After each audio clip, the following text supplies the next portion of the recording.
l'humilité. Il faut dire que l'humilité engendre la grandeur. Et Paul ici nous parle de Jésus. Lorsqu'il écrit aux Philippiens, il parle de Jésus. Il va leur dire que Jésus s'est dépouillé lui-même. Jésus s'est abaissé lui-même. Et j'ai commencé à réfléchir. Parfois Dieu va permettre, dans une saison, que tu réalises toi-même qu'il faut que tu t'abaisses. Tu réalises toi-même qu'il faut que tu t'humilies. L'humilité est un pilier de la grandeur en Christ. Alors, on ne parle pas d'humilité lorsqu'on est pauvre. Un pauvre n'est pas humble. On ne parle pas d'humilité lorsqu'on est chômeur. Un chômeur n'est pas humble. Lorsque je dis un pauvre n'est pas humble, un célibataire n'est pas humble, un chômeur n'est pas humble, parce que j'ai compris dans la vie que ce sont les possessions qui révèlent l'attitude d'un cœur.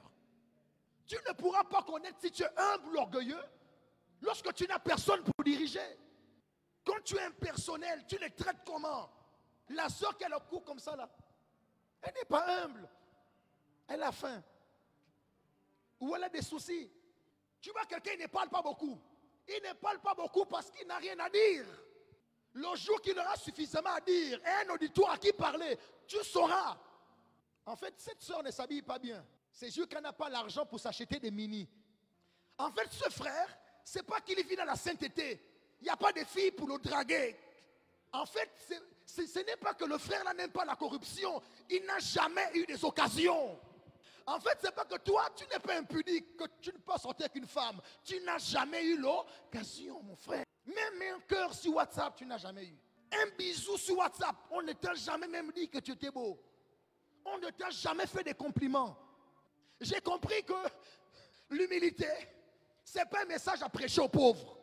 L'humilité, ce n'est pas un message à prêcher aux gens qui n'ont pas d'occasion. L'humilité, c'est à prêcher aux gens qui ont connu l'élévation. On parle d'humilité lorsque tu as une position élevée. On parle d'humilité lorsque tu es très belle. Mais tu ne considères pas ta beauté. Tu fais toujours des compliments aux autres et tu es sincère. Dieu va élever des gens. Mais il faut que cette transformation de l'intérieur arrive. Mais elle n'arrivera pas avant. Elle va arriver après l'élévation. En fait, Dieu t'élève. Lorsqu'il t'élève, ton cœur s'élève. 1 Samuel chapitre 15, Saoul.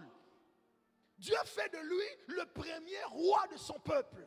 Quel honneur. Et le Seigneur lui demande de faire un certain nombre de choses.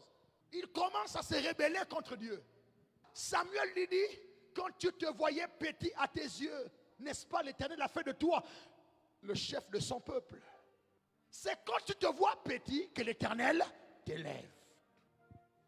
Mais lorsque tu t'élèves, là commence le test de l'humilité. Alors, est-ce que l'élévation rend orgueilleux? Non. L'élévation est un serviteur de Dieu pour révéler l'état de ton cœur. L'élévation te fait connaître qui tu es réellement. Lorsqu'un homme est élevé, c'est là que le test de l'humilité commence. Voilà pourquoi moi j'aime l'élévation. J'aime les possessions. Parce que les possessions me permettront de connaître qui je suis réellement.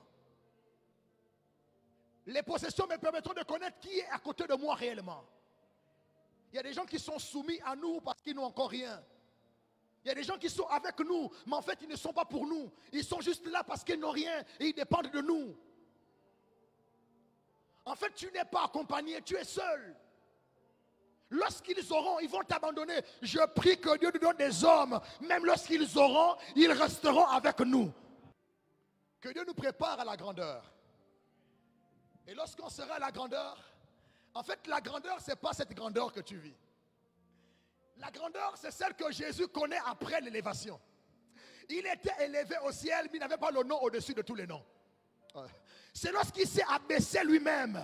En fait, il s'est abaissé au plus bas niveau. Tous les noms étaient alignés. Il allait au bas de la liste. Oh mon Dieu, mon roi. Il y avait tous les noms étaient alignés. Il dit, je m'abaisse. Il s'est abaissé au plus bas niveau. Et quand le Père a vu ça, il lui a donné le nom au-dessus de tous les noms, afin qu'au nom de Jésus, tout genou fléchisse, toute langue confesse que Jésus est Seigneur, à la gloire de Dieu le Père. En fait, j'ai compris qu'on ne doit pas se réjouir pour l'élévation d'aujourd'hui. On doit attendre, payer le prix pour l'élévation de demain. Quelqu'un dit pousse et je pousse. En fait, l'humilité comme pilier de la grandeur intervient après l'élévation. C'est-à-dire quoi? Quand Christ s'abaisse lui-même, parce qu'après l'élévation, il y a la séduction. Après l'élévation, il y a la tentation. On est tenté à s'élever. C'est naturel. Lorsqu'on a, il y a une fierté qui naît dans notre cœur. Et tu dois lutter avec ça. Tu dois refuser d'être trop conscient de tes possessions, mais de ta position en Christ. Tu dois être pas conscient tous les jours de ce que tu peux faire, mais de ce que Christ a fait pour toi et ce qu'il peut continuer à faire pour toi. Écoute-moi, c'est facile de monter, mais c'est difficile de se maintenir au sommet. Tu es monté aujourd'hui, mais est-ce que tu pourras te maintenir? Mais je connais une main, elle est percée, elle te maintient au sommet. Ah, des années et des années, la main percée te maintient au sommet. On ne doit pas courir à être élevé. Lorsqu'on est élevé, on doit courir à se maintenir au sommet. Et là, c'est une guerre. Parce que l'orgueil s'attache au cœur que Dieu élève. L'orgueil s'attache au cœur que Dieu élève. Est-ce que vous avez vu Jésus être tenté par le diable avant de passer par le Jourdain et le désert? C'est quand tu franchis une étape avec Dieu que le diable se présente. Écoutez, il y a un niveau de séduction et de tentation que tu ne connaîtras jamais si tes poches restent vides. Les difficultés de Joseph ont engendré l'élévation. Mais l'élévation de Joseph l'a exposé à quelque chose, la vengeance. Lorsqu'il revoit ses frères, il a eu mal au cœur. Mais l'amour de Dieu a ramené son cœur dans l'amour. Il a pardonné. Pas parce que c'était facile de pardonner, mais parce qu'il a fait le choix de pardonner. Parce que pour se maintenir, il faut faire le bon choix. Le choix de s'abaisser soi-même dans l'amour. S'abaisser soi-même. Le choix de lâcher prise. Je ne sais pas ce qui te fait mal aujourd'hui, mais tu peux prendre la décision de lâcher prise et de t'abaisser toi-même. À ce moment-là, quand Dieu va t'accorder ce rebondissement, c'est pour avoir la situation au-dessus de toutes les situations, le nom au-dessus de tous les noms. Je me demande si tu es humble ce matin. Non, tu es un piéton, tu n'es pas humble. Lorsque tu auras des voitures et des voitures, tu sauras si tu es humble. C'est bien facile de juger les gens. Hein? Ah, il est orgueilleux. Parfois, on a appelé des gens orgueilleux. C'est vrai, mais tu ne sais pas qu'il lutte avec un démon. Premièrement, il y a son cœur. Il découvre son cœur.